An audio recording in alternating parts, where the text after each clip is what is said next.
So where you been? I've been right here. I've been here the whole time. Yeah. I've been here the whole time, too.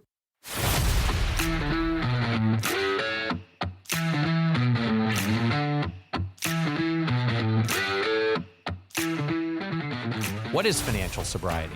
Well, first, I'm Jim Gebhardt. Oh, I'm Matthew Grishman. That's good. We should introduce ourselves. And this podcast is all going to be about three relationships that really, when you stop and you think about them, you don't think they go together. But it's your relationship you have with money. It's the relationship you have with people who mean the most to you. And ultimately, the relationship you have with yourself. So I might imagine that those three relationships are somewhat wrapped together. That when one gets a little out of whack, perhaps it has an effect on the others. Stick around and you'll find out. Dude, we haven't been in studio in forever. What are you grateful for? This is going to take the whole show. I'm just grateful to be with you again. It's been a minute. It's been a long minute since we've done 3 minutes. Yeah. Yeah. We've had a lot on our plate, huh? We've had a little bit on the plate, but I would generally like to say it's all been good stuff. It's all been relative to some of the challenges in 22 on my side of the aisle. I'm learning to accept it all and be open to this is happening for me somehow. Absolutely. Is that part of the gratitude today? No, I asked you for gratitude. I told you. I'm grateful to just be here with you today. Gotcha.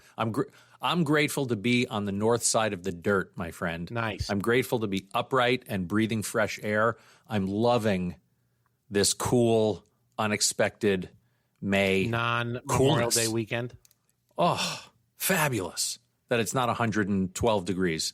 I'll go down the family route. I'll go down the route of Emily's college graduation and Grant's 8th grade promotion last night. We are, it's funny when we record in May, there always seems to be, tends to be graduation season. And between you and me, we've had lots of graduations. We sure have.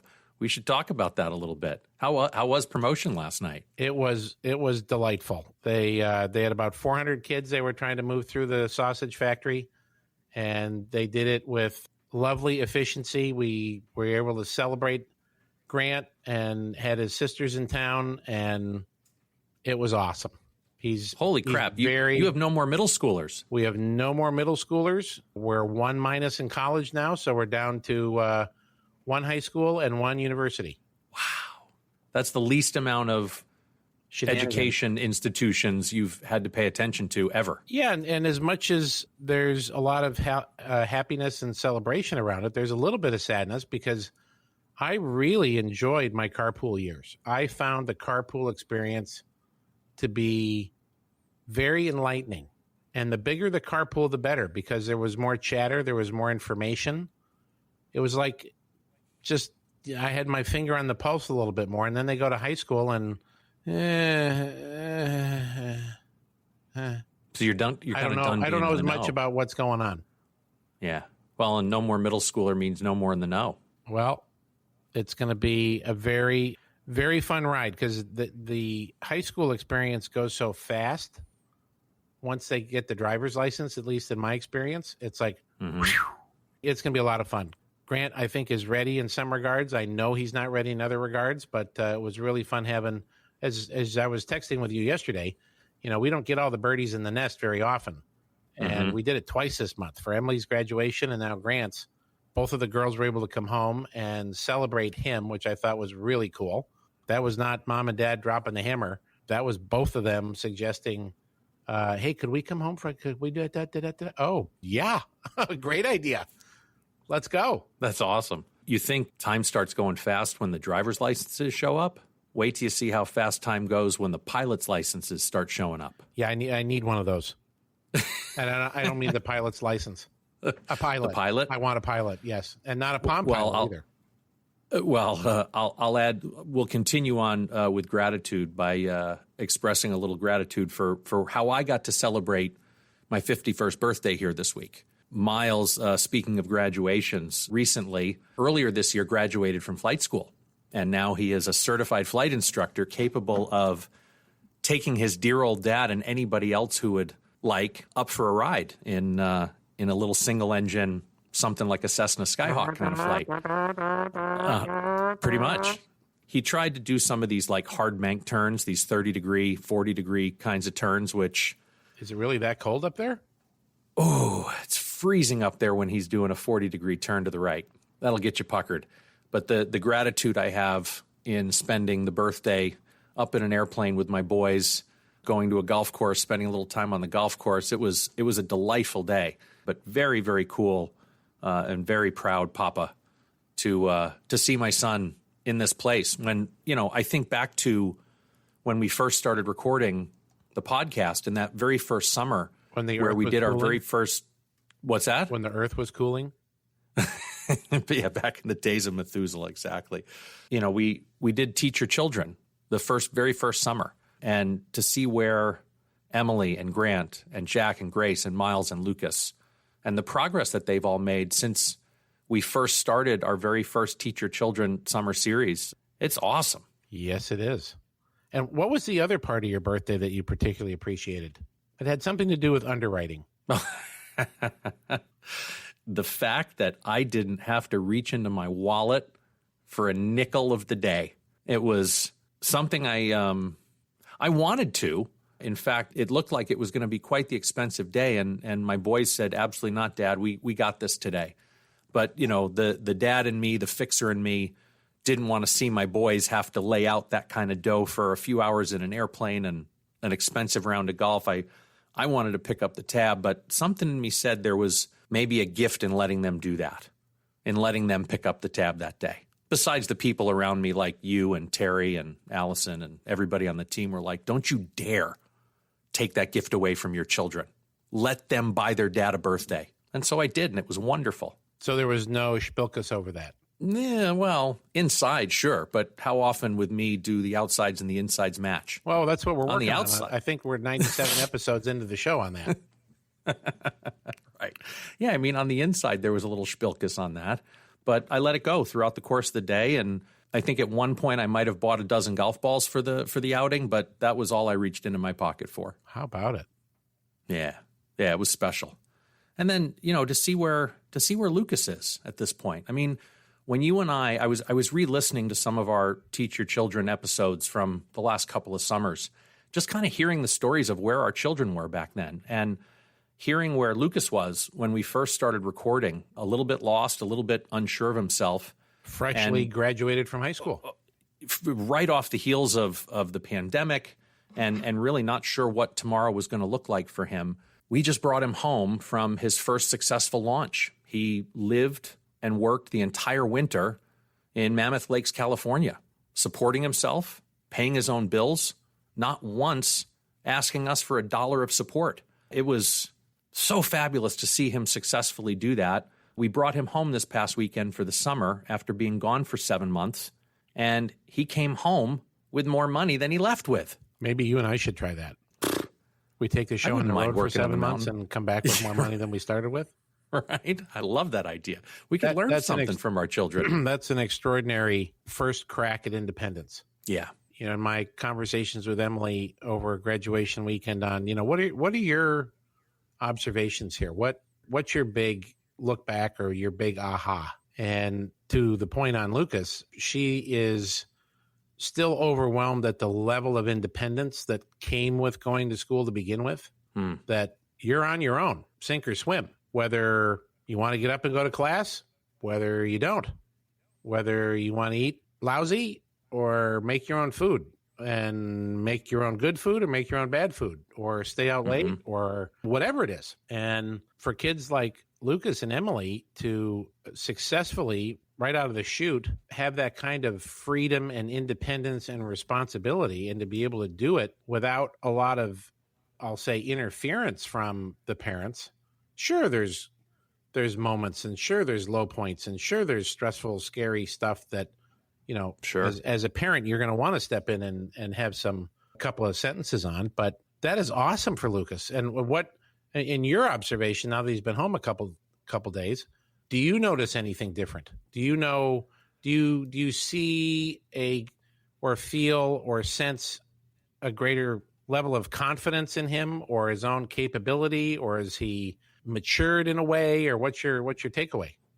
Yeah, There's a few things I've noticed. First, my my grocery bill has doubled. I've noticed that. That's the first observation. What I've observed is definitely a level of confidence, a level of like self-confidence where he's comfortable in his own skin. Yep. Probably for the first time in his life. There's another observation of gratitude. I mean, he's still 19 years old, and he's not supposed to have executive function developed yet for like another 5 or 6 years. But I'm starting to see for a kid who had to go cook for himself, pay his own bills, Launder himself. all that kind of stuff, which he did fairly well. I'm seeing that at home. He's taking responsibility for himself much more so than he ever did, and being thoughtful of his roommates, meaning his mother, his father, his brother, being more thoughtful, being more considerate of who he lives with relative to 7 months ago when he last lived in my house and we didn't exist, right? It was all about me, me, me, me, me, me, me. Well, and as we've always said, we measure progress looking backwards, not forwards. Yes. And that's incredible progress. Oh, it's been awesome. Well, brother, I know our tribe here in financial sobriety is kind of wondering where we've been, where we're going, Maybe. and what's going on. Maybe not. I We'd like know. to tell them. We'd like to tell them where we've been. I'd like to think they're wondering. So let's tell them where we've been, where we're going, what's going to happen for the next few months, and where we hope to be in the fall. Awesome. Let me know. I mean, our hiatus has been intentional, and some of it comes from the natural storyline of the curriculum. We've been around the track with it a few times, and a lot of it is timeless. And while we've sprinkled in other, timely topical stuff that has happened, and sure, we could go talk about the debt ceiling until Ace had the power shut off in the building because it's just such a tireless subject, and everybody else is talking about it. Current. Exactly. We could continue to do those things, but what you and I have decided to do strategically is to hire an organization out of Sacramento that is world class at what they do from a branding and content management standpoint, and have us slow down, pick this thing apart, and really look at what is financial sobriety all about. At the same time, we've asked them to look at Gebhardt Group and our wealth management business, and what is that all about? And really for us to take the time to be thoughtful and think about the evolution of where we're going with financial sobriety, and then create the storyline that goes with that, get out ahead of the interviewees that we would like to have on the show that continue to be timely in terms of their content and their message and their story. So this is a little bit of a pause, but there's a lot of good stuff that we've recorded that we want to bring back in the sense of, kind of recycling it, because it is timeless and it still is very timely and topical. But that's really what we've been up to. I'm really proud of you with something as it relates to this. What I'm really proud of with you in your leadership, with our firm, with our show, with everything that we do, is the decision that you came to me with about pushing pause. We are in the midst of our 5th record year in a row at Gebhardt Group. We've had That's 4 kind of Hall of Fame averages, isn't it? At this point, right? So we've had 4, and we're on track for our 5th record year in a row. Yeah, we could Gebhardt shut Group. it down right now, take the summer off, and still have it be a record year. We could. Yeah. And instead, what you said to me at the end of last year was, no. We're actually going to do the opposite. We're going to strip this thing down to the studs and start over. My house? That too. Oh, we did that too. Between your house, our business, and our show, despite all the success that we're having, you and I are so obsessed with getting better and better at our craft that even after 5 record years in a row, you've had the leadership to say, stop. It's time to look at what we're doing right, what we're not doing right, get some outside help because we've got too many blind spots to do this on our own. And let's make this thing even better, even bigger than what we could have ever imagined it to be. And I'm grateful for that kind of leadership. The only other time I ever seen anything like this was, and you're going to know the story better than I could ever tell it is when, I don't know if it was his third or fourth Masters, when Tiger Woods set like the single round record at Augusta and decided at that point in his career to literally strip down his golf swing and start over. His swing from scratch. Amazing. I mean, and to his credit, let's put that in the soup too.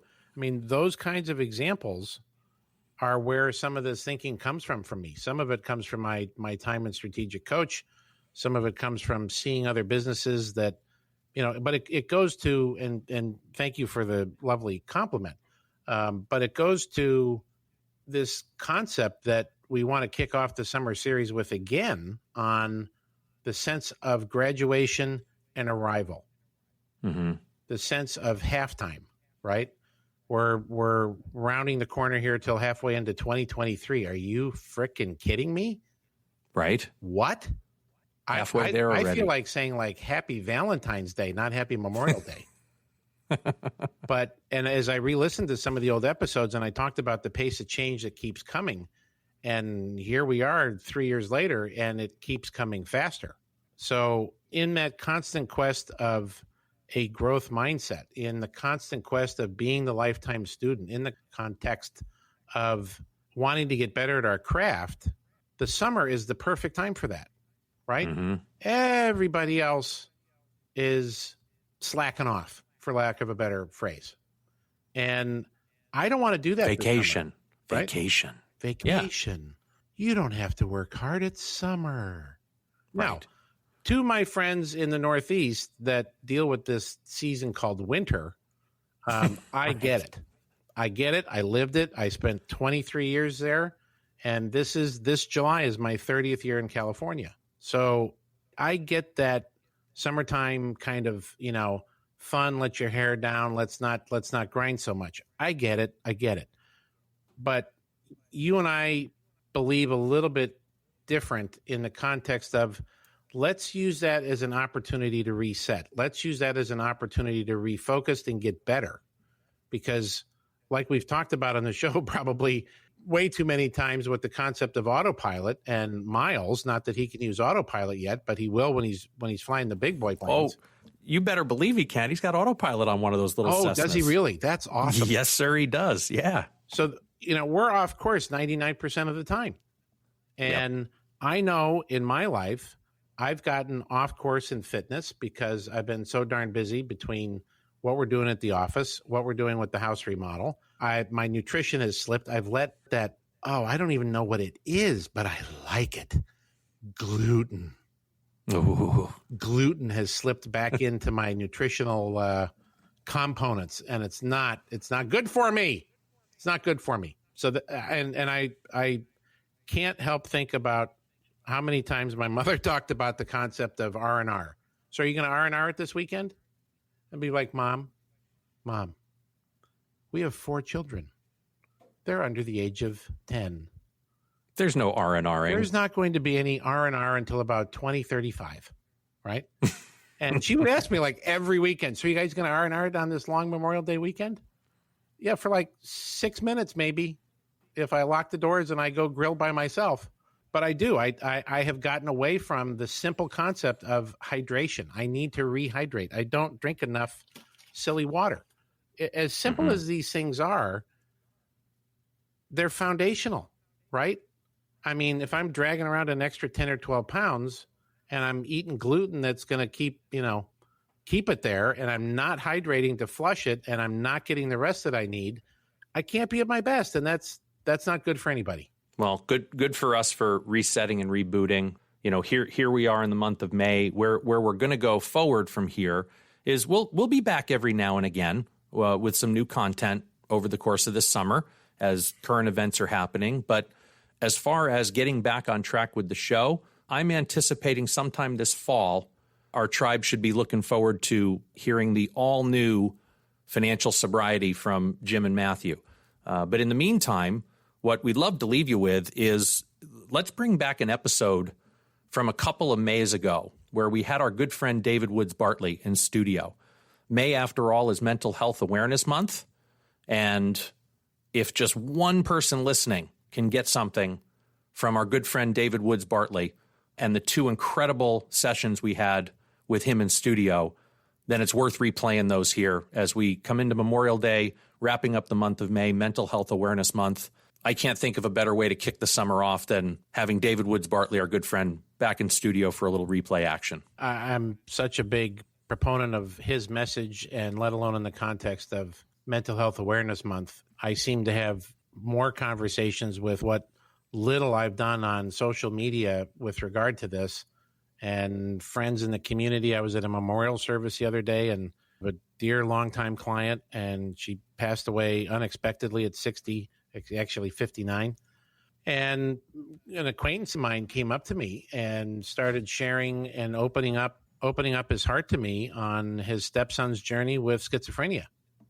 Out of nowhere, like just boom. And he said it was because of the little Instagram message that I had out there about a year ago. So we live in such a cluttered, hectic, frenzied, stressful time, yet this is the greatest time in the history of the world. And I think that confuses, not confuses, I think it gets in the way for a lot of people because they're like, well, I should feel great. This is the best time in the history of the world. And yet I don't. Mm-hmm. I feel overwhelmed. I feel stressed out. I feel burdened by all these social media platforms I'm supposed to be, staying on top of. And I got to pay attention to my money life, and I can't eat gluten anymore. And, oh my God, it's very easy to spin, even if you don't have anything biochemically that's imbalanced. Well, brother, just going back to the foundation of what this show's all about, we all have these three very complicated relationships in our lives. The relationship we have with money, the relationship we have with people, the relationship we have with ourselves.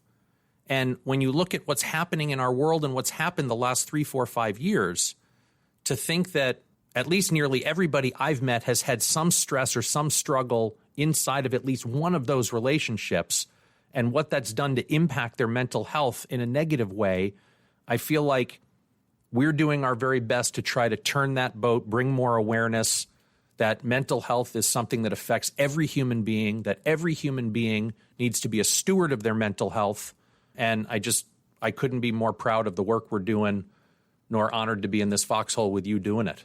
Me too, brother. And I sure hope as we kick off summer that people use it as an opportunity to check in and maybe get the tune-up that they need and course correct on their own mental health, not just their physical health. As we're coming up with Memorial Day weekend, mental health awareness, PTSD, post-traumatic growth, the conference we just went to with Medihab and Dr. Joyce, all of that, and really understanding what this upcoming weekend is all about.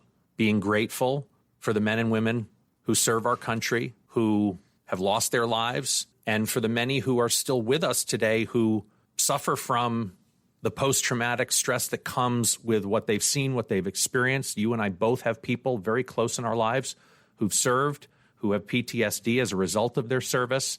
And boy, if there's anything we can do to just sit down and listen sometimes and be there to support with our show, I'm grateful for the position we're in and the platform that we have to help. And I think there's a lot of people out there that are very grateful you wrote the book. Thank you, brother. I appreciate that. We wouldn't be here without it. And I say this with every fiber in my body. God bless America. And with that, my friend, that's a wrap. If you like what you heard, leave us a review and be sure to subscribe. And check out our website, yourfinancialsobriety.com. Thanks again for listening today. Here to help you find more clarity, confidence, and capability along your journey into financial sobriety. I'm Matthew Grishman. And I'm Jim Gebhardt. Be intentional with your money.